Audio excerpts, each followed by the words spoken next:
Halo kaum intelektual sekalian, kenapa India itu gagal diislamkan?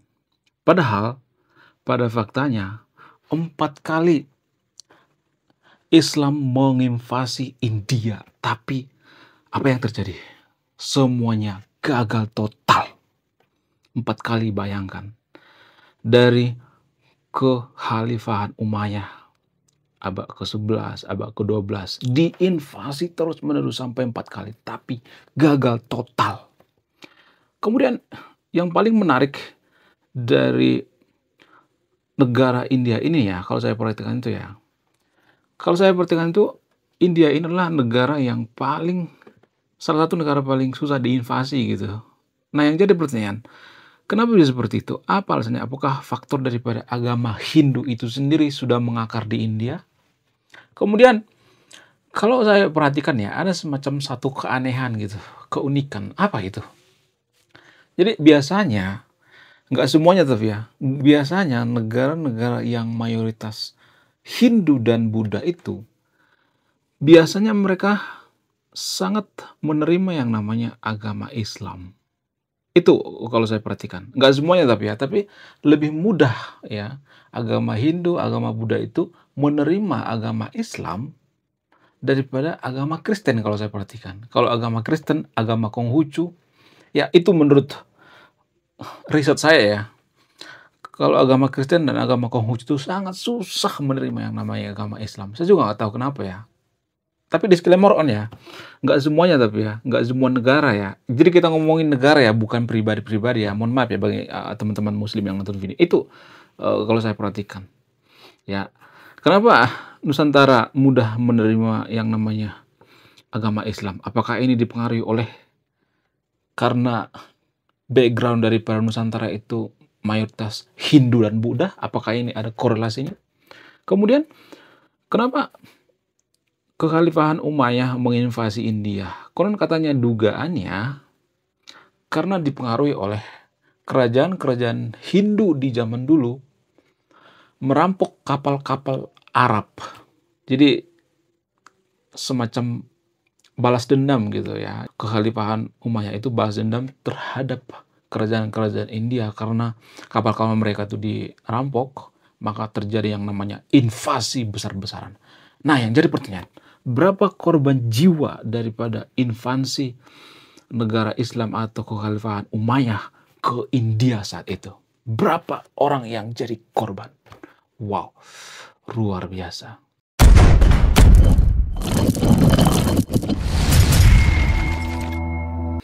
Salah satu alasan yang paling masuk akal kenapa kekhalifahan Islam atau pasukan daripada Umayyah itu gagal menginvasi India saat itu ya. Salah satu alasan yang paling masuk akal itu karena mereka menggunakan pendekatan yang berbeda ketika mereka menyebarkan agama Islam di Nusantara ya. Jadi di Nusantara itu agama Islam disebarkan melalui apa? Perdagangan ya, melalui dakwah. Nah, bagaimana dengan India? Kenapa India itu nggak berhasil gitu ya? Mereka ditaklukkan dengan apa? Dengan dakwah gitu ya, dengan perdagangan gitu. Kenapa bisa seperti itu? Kenapa orang India itu nggak mau bekerja sama dengan kekhalifahan Umayyah saat itu? Apa alasannya? Nggak semuanya tapi ya, nggak semua India ya. Karena kan bagian daripada India ada juga yang Islam seperti Gujarat ya kan, itu Islam juga. Tapi nggak semuanya ya. Kalau diperhitungkan sekarang ini populasi daripada Muslim di India itu sekitar 200 juta orang ya, dari sekian miliar penduduk daripada India. Nah, yang jadi pertanyaan, kenapa nggak semuanya gitu ya? Harusnya kan minimal 80% kayak seperti Konoha gitu kan, seperti Nusantara minimal ya 85% atau 70% gitu. Salah satu alasan yang paling mempengaruhi itu karena India saat itu nggak mau kerjasama dagang dengan kekhalifahan Umayyah saat itu. Nah, karena mereka nggak mau menjalin yang namanya perdagangan, sehingga ya kekhalifahan Umayyah saat itu kesel gitu. Ngapain sih orang-orang India ini menolak kita untuk berdagang? Kita kan mau berdagang gitu, sekalian menyebarkan yang namanya agama Islam gitu, berdakwah secara baik-baik. Nah, karena nggak bisa secara baik-baik, maka mereka melakukan yang namanya invasi. Kalau di Konoha biasa disebut dengan penaklukan ya. Sama aja sebenarnya, apa bedanya ya kan? Karena apa? Karena berlaku juga istilah jizyah. Jadi di dalam kekhalifahan Umayyah itu ada istilah jizyah ya. Jizyah itu kalau lu beragama Muslim, lu nggak usah bayar pajak gitu. Lu punya privilege. Kalau lu beragama Muslim, ya misalnya nih ya kekhalifahan Umayyah itu menaklukkan India misalnya. Ya kalau lu beragama Muslim, kalau lu masuk Muslim maka lu nggak usah pakai bayar jizyah. Lu punya privilege jadi pemimpin gitu ya. Jadi ini strategi yang sangat-sangat brilian sekali ya menurut saya pribadi. Ini sangat brilian sekali guys ya. Mau apa bagi teman-teman Muslim ya. Semua yang saya katakan di video ini ada sumber, ada datanya ya. Kalau mau marah, jangan marah ke saya. Marah sama yang bikin sumber dan bikin datanya. Jadi kita sebagai kaum intelektual itu harus terbiasa bicara by data, by riset gitu. Bukan asal ngerocos gitu ya. Apalagi mulut besar ya. Karena di Konoha itu ya, kalau saya perhatikan nggak semuanya tapi ya. Di Konoha itu kalau misalnya kalah debat gitu, kalau sudah terpojok, maka biasanya mereka akan mengatakan, ngaji dulu sana, sok tahu lu. Jadi kalimat-kalimat seperti ini adalah kalimat yang menurut saya itu kurang intelektual ya. Jadi kita sebagai kaum intelektual ya harus bicara by data, harus logis gitu. Kalau kita kalah argumen ya jangan marah gitu. Kalau kita kalah argumen, kalah debat ya kita belajar gitu. Ya, jadi nggak boleh main fisik gitu ya, nggak boleh dikit halan darahnya gitu, nggak seperti itu ya. Jangan biasakan, itu bukan budaya kita. Budaya kita itu adalah budaya welas asih, saling mengasihi, saling menyayangi, bukan dikit-dikit halal darahnya, nggak seperti itu ya. Jadi saya mengajak yang nonton video untuk berpikir rasional gitu. Mari kita kembali ke jati diri bangsa kita. Apa sih jati diri dari bangsa kita? Jati diri bangsa kita itu adalah berbudi pekerti, silih asih, silih asuh, itu saling menyayangi, ya, saling menjaga alam. Itulah jati diri kita, jati diri bangsa kita. Kembali ke akar budaya kita. Dari mana kita berasal, dari mana asal usul daripada bangsa kita. Kemudian kalau saya perhatikan tuh ya, biasanya negara yang mayoritas Hindu dan Buddha itu ya, mereka mudah menerima yang namanya agama Islam. Beda dengan agama Kristen. Ya, mohon maaf bagi teman-teman Kristen dan teman-teman Muslim ya. Kenapa Nusantara itu mudah menerima yang namanya agama Islam? Kalau saya perhatikan itu ya, ada kemiripan ternyata. Bukan kemiripan secara ini ya, secara kitab suci ya, bukan seperti itu ya. Tapi kalau saya perhatikan itu ada semacam pola gitu ya, kebiasaan apa itu? Dalam agama Hindu itu, mohon maaf ya bagi teman-teman Hindu ya. Mereka itu kan sebenarnya mohon maaf ya, banyak ritual ya. Seperti Hindu Bali misalnya. Saya mengakui bahwa Hindu Bali itu banyak ritual. Saya tidak mengatakan bahwa Hindu Bali itu tidak baik ya. Saya tidak mengatakan seperti itu. Tapi saya melihatnya banyak ritual. Nah, karena agama Hindu itu terbiasa banyak ritual ya. Ritual-ritual keagamaan gitu ya. Nah, ketika agama Islam masuk, dan agama Islam juga seperti itu. Saya tidak mengatakan bahwa agama Islam itu kebanyakan ritual. Enggak ya. Tapi kan ada yang namanya sholat 5 waktu ya. Ada ritual-ritual keagamaan dan lain sebagainya. Pokoknya ada time-nya gitu ya. Terus menerus gitu. Agak mirip-mirip seperti India dan Hindu maksudnya. Agama Buddha juga kan seperti itu ya. Agama Buddha sih sebenarnya lebih ke agnostik ya. Cuman agama Buddha itu kan biasanya bersinkronitas dengan agama Hindu ya. Seperti agama Majapahit ya. Atau agama Hindu sekarang yang ada di Bali ya. Jadi itu kalau saya perhatikan ya, pengamatan saya. Boleh dibantah ya, saya tidak mengatakan bahwa yang saya katakan ini lebih suci gitu ya, lebih benar gitu. Enggak, saya tidak mendoktrin yang untuk video. Bebas ya kalau mau bantah, bantah aja. Ya, kita belajar agama atau bahas agama itu dengan cara yang santuy gitu, bukan cara yang emosional gitu. Jadi kita menafsirkan kitab suci itu dengan keadaan marah gitu, tapi keadaan tenang gitu. Ya, keadaan legowo gitu ya, bukan marah-marah, dikit-dikit marah gitu, nggak seperti itu bukan budaya kita, itu budaya luar ya, itu budaya gurun ya guys. Ya oke, kemudian kalau saya perhatikan tuh ya, agama Kristen itu ya kalau sudah mayoritas Kristen itu, saya melihat sangat susah diinvasi ya oleh kekhalifahan daripada agama Islam zaman dulu. Kita ambil contoh misalnya, bisa sih diinvasi tapi biasanya mereka balik lagi gitu, seperti Andalusia misalnya. Andalusia itu kan berada di Spanyol ya, agak dekat-dekat dengan Eropa lah. Namun ya, Andalusia ini ketika mereka mayoritas Islam, mereka balik lagi tuh agama Kristen. Ya, itu saya perhatikan. Balik lagi ke leluhur mereka gitu. Itu kalau saya perhatikan ya. Kemudian negara-negara lain juga misalnya seperti Eropa misalnya mayoritas Kristen ya, Prancis dan sebagainya. Mereka kan sangat susah ya menerima yang namanya agama dari luar gitu ya. Kalau sudah Kristen itu biasanya dia lebih ke Buddha biasanya, kalau nggak ke Konghucu gitu. Bukan ke Timur Tengah lagi gitu. Saya juga nggak tahu kenapa bisa seperti itu. Itu kalau saya perhatikan ya, bukan berarti, semuanya ya. Kalau misalnya ada yang mengatakan, "Oh, ada teman saya itu ya dari Kristen masuk Islam mualaf." Itu kan pribadi-pribadi. Ya, saya melihat dari general gitu ya. Saya melihat per negara gitu. Biasanya seperti itu ya. Kemudian Afghanistan misalnya, Pakistan, Afghanistan itu kan rata-rata mayoritas Buddha dan Hindu kan, kalau saya perhatikan. Jadi mereka itu lebih menerima yang namanya agama Islam gitu. Saya juga nggak tahu apakah ini pengaruh daripada ritual gitu. Ya, kalau saya perhatikan seperti itu ya. Kemudian apa alasan lain misalnya gitu. Ya, kenapa mayoritas agama Buddha atau agama Hindu itu lebih ya, mudah menerima agama Islam gitu. Alasan selanjutnya misalnya kalau saya perhatikan tuh karena dalam agama Buddha itu kan nggak ada konsep dakwah ya. Jadi mereka nggak punya konsep dakwah dan kalau misalnya ada agama lain masuk ke negara mereka, mereka ya terima-terima aja gitu, nggak jadi masalah. Sok aja kalau mau pindah agama. Jadi nggak jadi masalah ya bagi orang Buddha gitu dan bagi orang Hindu juga nggak ada masalah. Selagi masih, menjaga yang namanya toleransi nggak jadi masalah. Itu kalau saya perhatikan ya. Agama Kristen juga seperti itu ya kalau saya perhatikan ya, nggak jadi masalah kalau lu mau agama apa kek, nggak jadi masalah ya. Tapi kalau saya perhatikan tuh agama Kristen itu saya tidak mengatakan semuanya ya. Karena saya belajar daripada antropologi gitu. Kalau saya perhatikan di barat itu ya, di Eropa itu, mereka mayoritas Kristen ya. Sebenarnya mereka juga masih ada yang ibadah gitu, tapi lebih ke privat ya. Tapi kalau saya perhatikan tuh mereka tuh lebih ke kalau saya perhatikan tuh ya, lebih ke liberal gitu. Saya juga nggak tahu kenapa bisa seperti itu. Jadi Kristen itu nggak semuanya tapi ya, nggak semua. Saya tidak mengatakan bahwa Kristen itu mengajarkan liberalisme, enggak. Tapi ya, umat daripada agama Kristen itu lebih ke liberal ya kalau saya perhatikan. Jadi kalau ditawarin nih agama yang misalnya nih agama yang dari Timur Tengah misalnya, ada misalnya nih agama baru misalnya apa segala macam, mereka nggak mau. Lebih baik mereka lebih ya menganut prinsip yang namanya prinsip liberal, agama yang memberikan kebebasan gitu.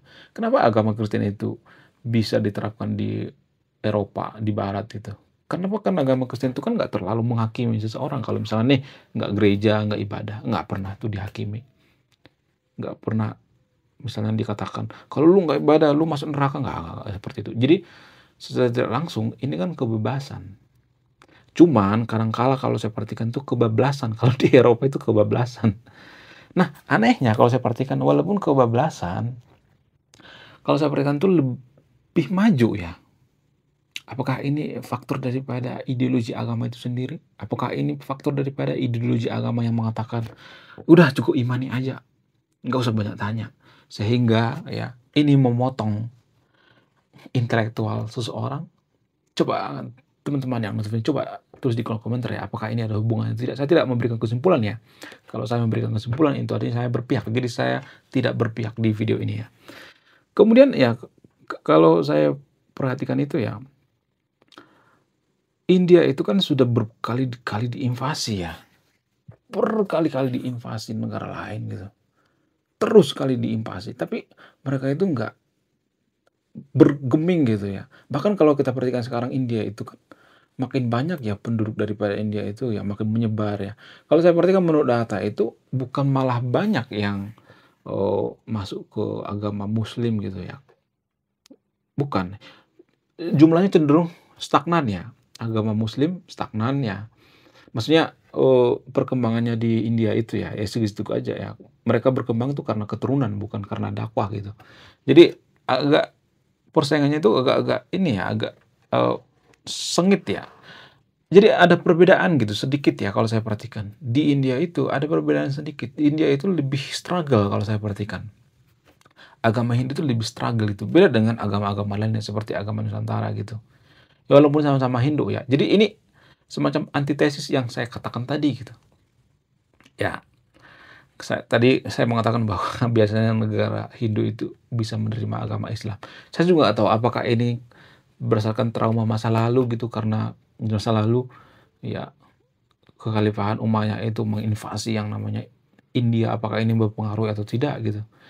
Dugaan saya mempengaruhi guys ya, ketika misalnya nih ya mereka diajak untuk masuk ke agama sebelah misalnya, maka mereka akan bercerita, "Oh dulu ada seperti ini bla bla bla bla bla." Jadi ada semacam trauma kolektivitas ya. Kemudian karena akar daripada agama Hindu itu kan di India guys.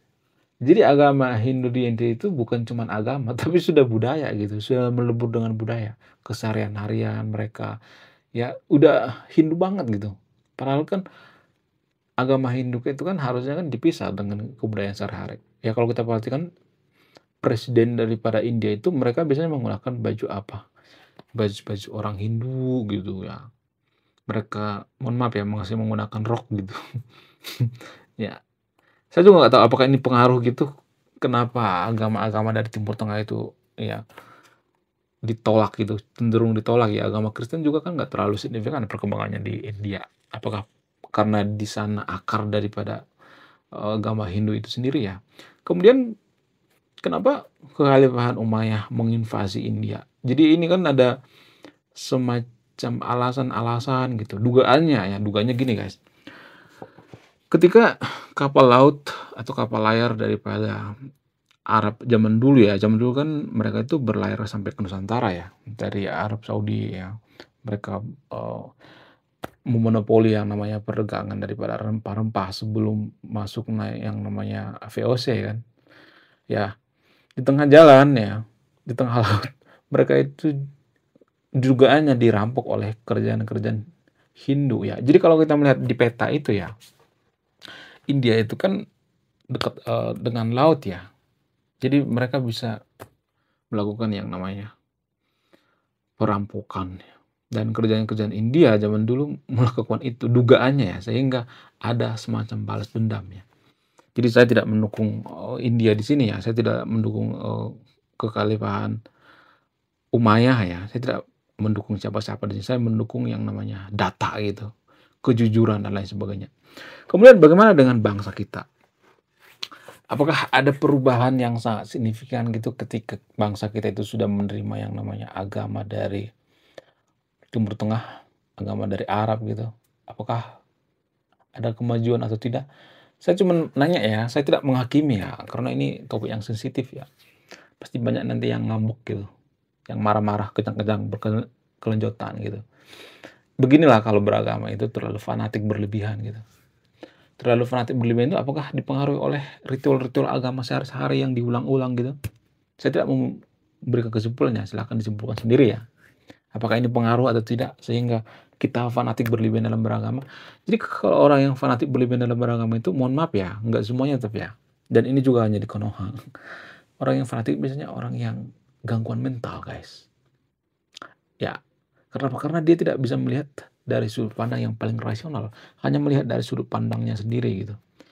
Menurut kalian apakah Konoha itu mengalami kemajuan atau kemunduran ketika agama sebelah masuk ke Konoha?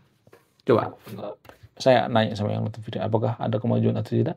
Kalau misalnya dia mengatakan enggak ada kemajuan. Sekarang kita itu bangsa kita itu lagi terpuruk gitu, apa-apa ya kita bergantung sama negara lain ya.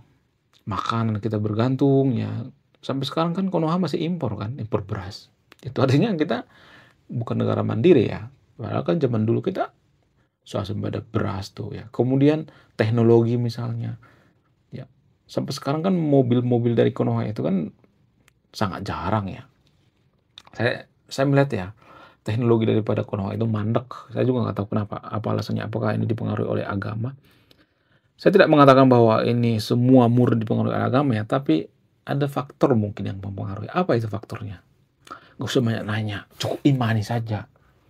Ya otak manusia mah terbatas, akal manusia mah terbatas. Apakah ini alasannya ya yang memotong intelektual masyarakat kita? Saya cuma nanya ya, saya tidak menghakimi ya. Ya, saya mengajak yang nonton ini untuk berpikir kritis gitu. Ya, saya tidak memberikan jawaban. Ya, Anda yang menyimpulkan apakah itu ada pengaruhnya atau tidak. Sedangkan di zaman Hindu atau di zaman Buddha itu ya, Buddha itu kan mereka tidak ada istilah cukup imani saja. Buddha kan nggak pernah mendoktrin seperti itu umatnya. Cukup imani saja, enggak. Mereka mengajak berpikir gitu. Berpikir dan mereka punya visi dan misi, apa impact daripada agama ini di kehidupan sehari-hari gitu. Sama seperti agama Kristen ya. Apa impact daripada agama kita? Apakah agama kita ini berimpak pada kehidupan nyata gitu? Apakah kehidupan kita ini berimpak pada kemajuan bangsa kita? Apakah penemuan-penemuan atau penelitian-penelitian kita itu berimpak pada masyarakat kita? Nah, ini yang perlu kita sadari sebagai kaum intelektual ya. Kita sebagai kaum intelektual itu nggak boleh terlalu fanatik gitu, harus membuka pikiran gitu. Karena senjata manusia itu, senjata yang paling ampuh itu adalah intelektualnya gitu. Manusia itu kan hanya dikasih otak yang cerdas. Kita nggak dikasih taring guys, seperti singa misalnya. Kita nggak dikasih taring, nggak dikasih cakar gitu, nggak dikasih sayap untuk terbang, nggak, otak kita ya. Sementara di Konoha ya, banyak pemuka agama di Konoha itu mengatakan, "Oh, otak manusia mah terbatas." Jadi secara tidak langsung kita itu dipotong gitu. Ya, kemampuan kita itu dipotong. Jadi inilah yang mengatakan bahwa kita itu terpenjara dalam ideologi tanpa kita sadari, terperangkap dalam ideologi ya. Oke, sekian video ini. Terima kasih sudah menyimak kami. Saya kaum intelektual. Salam rasional.